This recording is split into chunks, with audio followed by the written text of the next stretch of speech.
How's it going, everybody? So, I've been meaning to try to start up a YouTube channel recently and sort of go over my Toyota Supra that I've been doing up. Um, Pretty much a full resto mod. Pretty much just building it for anything I want to do. Nothing in particular, not a dedicated drift car or drag car or track car or anything like that. Just a all-around fun car. So I'm going to go ahead and walk through some of the things that I have going on. So here we have my 1987 Toyota Supra Turbo chassis. Pretty much kind of a bare shell at this point in time. A lot of work going on to it. A lot of things that still need to be done. But we're going to dive right into it here. The paintwork originally, this car was bedlinered, like a truck bedliner on the whole exterior of the car. As of now, almost all of that is completely stripped off. Almost the whole chassis is put in a epoxy primer. Just about ready to start doing some body work on it. The engine bay, if you know Mark III chassis, you'll know that they have a bunch of holes in the shock towers and up here along the top, all that kind of stuff. All that's been welded shut, smoothed over, painted. The engine bay is like a rainbow flake, a metallic rainbow flake type of paint. Really dirty, as you can tell. It really pops in the sun, though. I'll have to include a picture so that way you can see that. Overall, my first actual real sort of paint job was on this engine bay, and it kind of shows. You can see things like a run right in here. Stuff's really tricky. It's yeah, just hard to get used to. A lot of coats of clear on this, so it is what it is. Should be able to wet sand it out a little bit, but the actual chassis itself, the engine bay's been done up. Frame rails all the way down inside the transmission tunnel have all been kind of ground back, as well as the core support area. It's all been ground back, inspected for rust, anything like that, and coated in a Por 15, a rust preventative paint. It's actually really crazy stuff. Works really good. As far as the chassis goes, pretty much just messing around with some body work right here up on the roof, but this whole passenger side is done. It's all in epoxy primer, everything's all clean. Everything was removed from this car. Windshield, windows, every trim, anything I can get my hands on. It's a lot of this stuff that you don't see painted in most cars. Like, that aggravates me, like in all these corners and stuff. You can just see a lot of these edges and stuff like that never get covered or prepped correctly with all the panels and windows and everything on. Rear panel of the car is pretty much completely prepped out, minus that bottom right there. I gotta do some rust management along the bottom. The only rust on this car is actually along this sill right here.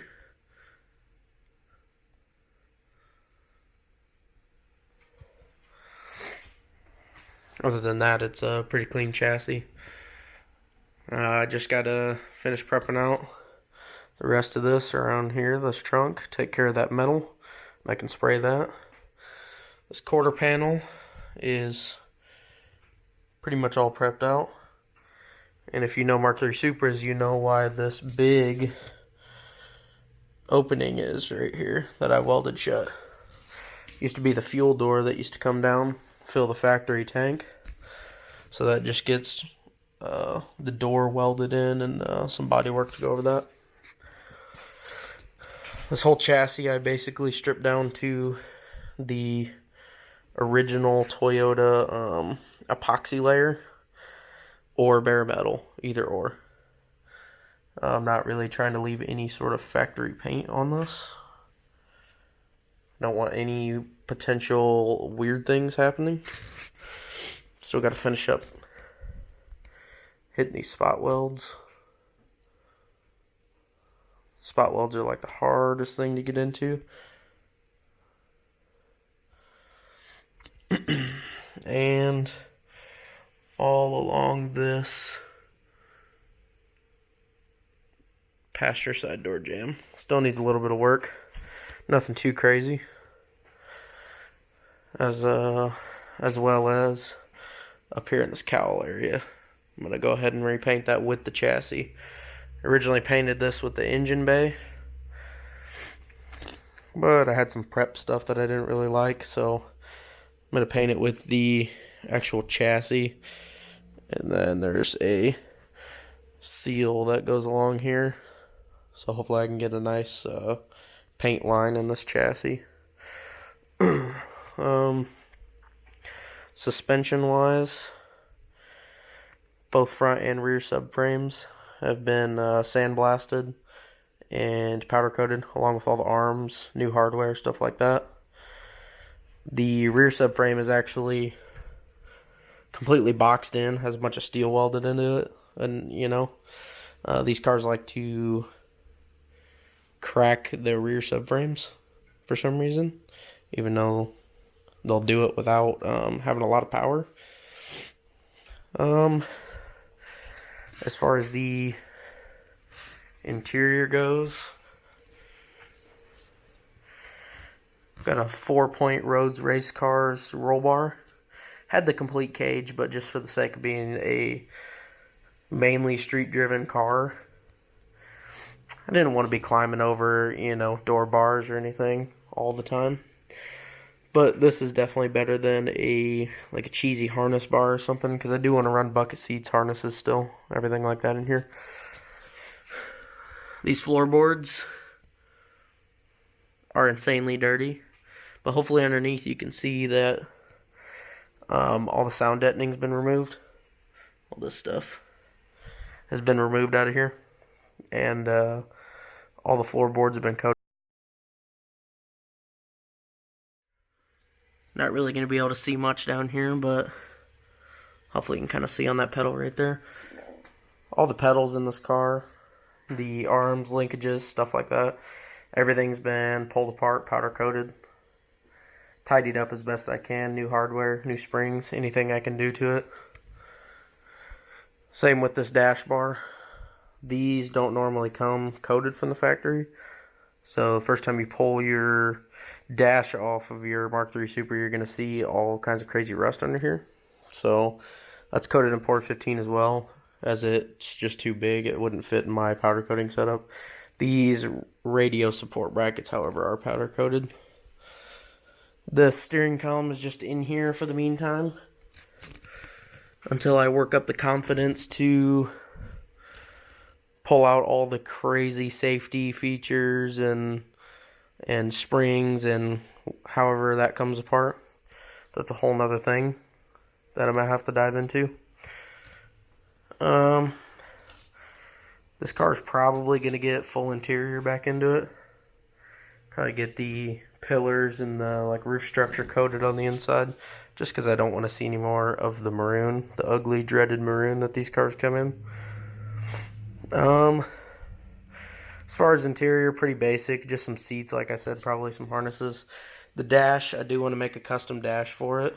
It's one of my big things. And the factory gauge cluster that comes in here.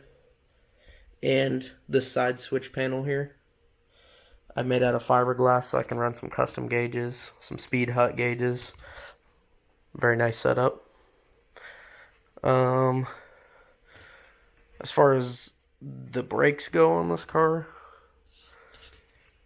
I don't have a lot done to it really. Just a factory master cylinder, Woodward per portion. As far as the under chassis goes in this car, as I said before, both subframes have been pulled out. Everything done to the suspension. But all in here, you can see my paint line right there. All in here, everything's been undercoated, checked, any rust taken care of, anything like that. Throughout the car, all the way back. Along with the main frame rails up here being coated in Por 15. Just because around the engine, I wanted something more durable. This car has ARP extended lug studs. You can't really see them underneath those wheels right now. But that was a big thing that I wanted in case I ever needed to run any sort of like small spacers or anything like that underneath this car. It's got some cheap coilovers on it right now. That's just what I used to use when I was young and dumb. Definitely will be getting some nice ones. They're just kind of holding the car up right now because I definitely don't need those yet. As far as like brakes and everything under the car, I don't have a lot of brake stuff done. You can see I got a factory master cylinder brake booster, Willwood proportioning valve, and over here you can see I got a line lock solenoid. So I have a lot of brake lines made for this car, like the front ones that come across, the one that goes down to the bottom for the rear, that just aren't on the car right now. So there's really no point in having them on there.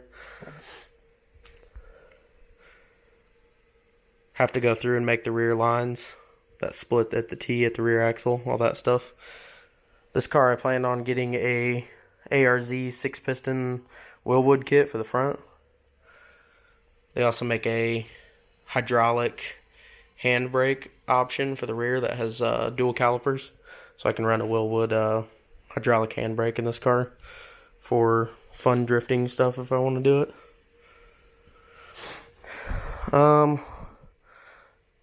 As well as under the car, there's dash 8 and dash 6 hardlines that come back for fuel system stuff.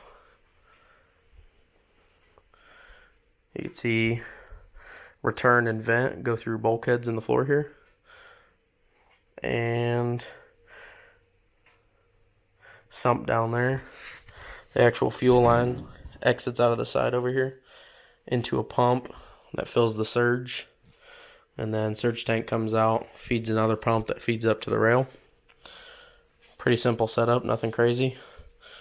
This return just comes in over here, swoops around back up, fills the surge, then the surge fills into the tank again. Pretty simple thing. If you know Mark III Supras, you know the trunk pans rust out. And you know there used to be a giant spare tire in this hole. This whole trunk pan is 16 gauge steel that's welded in here. Also has box steel support from frame rail to frame rail on the sides. So should be good. Although I'm going to put interior back in here, I think I'm going to keep part of the old bedliner tradition alive with this car. Probably just bedliner the inside of this trunk pan here. I already had to weld some holes up from where the old fuel pumps were mounted and all that stuff.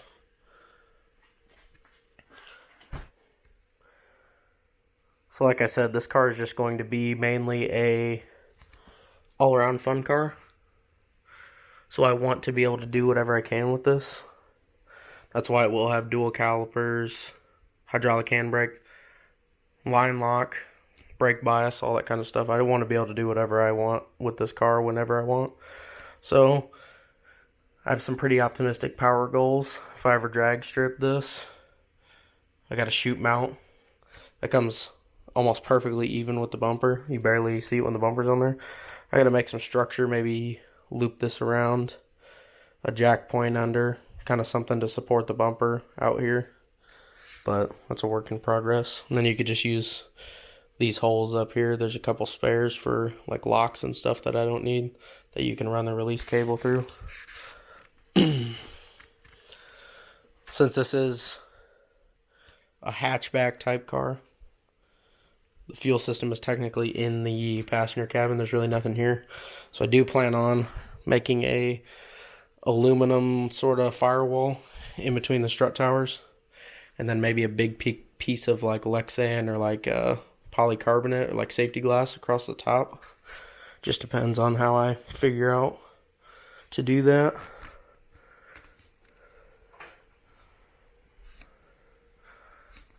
Front end of this car is pretty much done in like the restoration sort of phase. So if you kind of look from the tape line forward, pretty much everything you see is kind of final and kind of done. Obviously missing a lot, but pretty much try to rebuild everything I can on this car. You can see stainless hardware throughout, anything coated I can get, any factory springs I can find, anything like that. It's really what I like. All the hood latch assembly is done up. New springs, all stainless hardware, stuff like that. Powder coated if I can.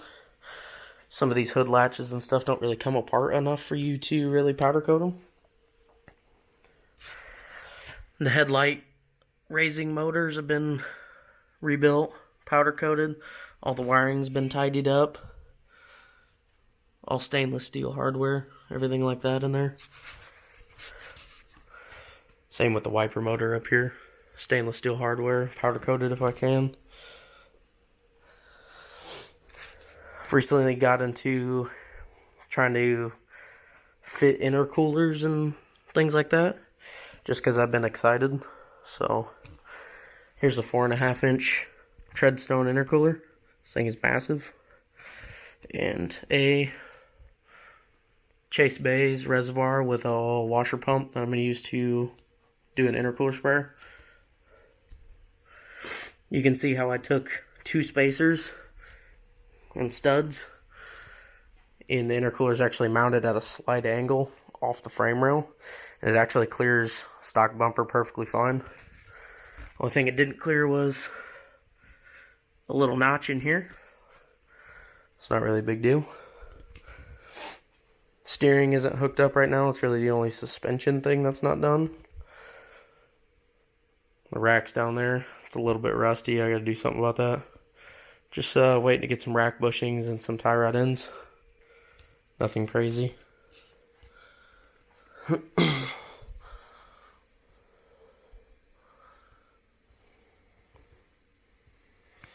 So, this car being a turbo chassis, it came with the 7M GTE, and I plan on keeping that. So here's my block, my bare head. Was just doing some fitment stuff on here. Seeing how my new fuel rail looked with my intake manifold. It's a Sleeper Designs billet big bore fuel rail with a front and rear feed and a center exit. It's my KS Racing front facing intake manifold. It's flanged for the factory throttle body, just because that's what I was running before. But I'm probably going to adapt that to like a Ross Machine Racing, like a billet throttle body, a nice one. Valve covers up here. I really want billet valve covers for this car. Really hard to come by and really expensive. So I was kind of just playing with some color combination options, kind of seeing what I liked best.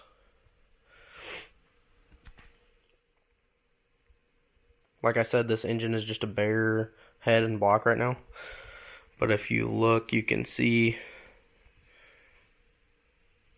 I don't know if you can see in those little bins on the bottom, there's a full BC valve train. Valves, springs, retainers, all that kinds of stuff. I need to get bronze valve guides, but that's about it. Probably going to run stock cams or just some mild cams like 264s on this. Nothing crazy. As I said, the block is getting built though. Don't want to mess around with stock stuff anymore. So we have just factory main caps. Haven't decided if I want to go with billet main caps yet, or possibly girdle. Oil pump supply tube, a hard tube. There's a lot of factory Toyota stuff like a timing belt tensioner spring, freeze plugs, all the OEM freeze plugs I can find. Just some miscellaneous stuff in here. I do have for this car 83.5 millimeter CP pistons, stock compression ratio, with their matching wrist pins and rings and everything to go with them. Some discontinued BC Sportsman rods with ARP 2000 bolts.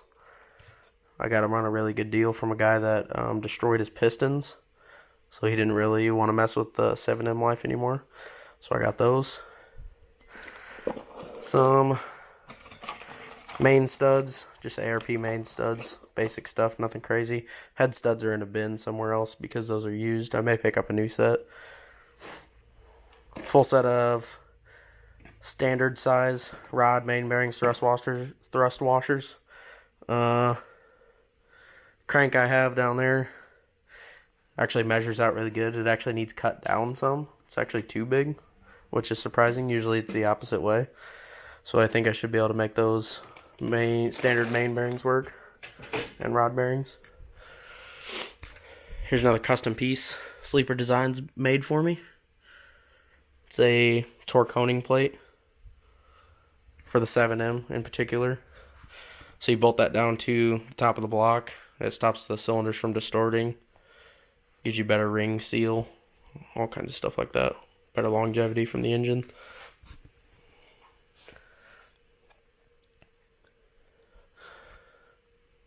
So yeah, I know this video's been all over the place. I want to start making more videos on this car. There's a lot of videos I should have been making from the start. But I want to plan on documenting this car throughout its changes on YouTube, not only on Instagram.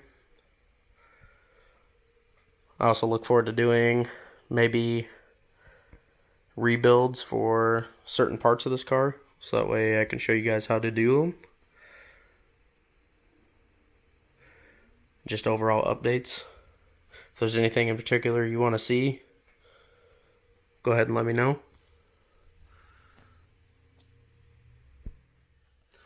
So that's kind of just a little overview of my Toyota Supra I'm building. Like I said, if there's anything you want to see in particular, go ahead and let me know. And really appreciate it if you'd subscribe if you want to see more related content on this car. It's pretty much all I'll post. Maybe some bike stuff